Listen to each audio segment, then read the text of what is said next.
Es apstaigāju visus kastrīkos. Personāla izstādes, 3 stādaudzēto personāla izstādes, kuros stādaudzētājs piedalās tikai ar paša audzētiem stādiem.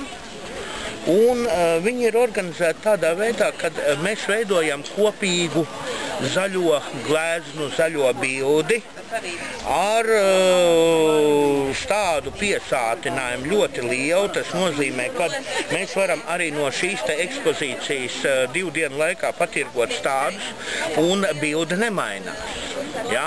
Līdz ar to mēs it kā nošaujam 2, 3 zaķus reizē.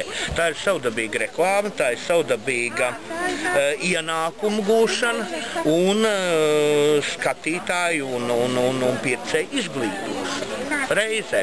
Jo pie katra no savas daļas, no šī ir vasaras trio, pavasara trio aizgāja ar baigo, teiksim, tādu piekrišanu, nu šī jau ir vasaras trio. Būs rudens trio un es domāju, ka būs arī ziemas trio. Ja? Bet mēs Rundālē negribam vairāk vienā reizē par 3 stādaudzēm. Bet kuras, teiksim, parāda tieši savu ekskluzīvu preci.